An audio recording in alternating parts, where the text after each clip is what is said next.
မန္တလေးတိုင်းဒေသကြီးရဲ့ပြောင်းပွဲမြို့နယ်တွင်ကတိမ်ကုန်ကြီးရွာလေးစီကိုခါတကောက်တော့လေရောက်လာလေပါတာယာစီကားလာတဲ့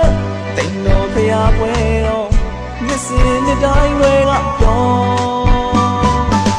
စိတ်လန်းတဲ့လေခွေးများနဲ့ရွာဦးကြောင်းနဲ့ကဘာရောင်စီရီတော့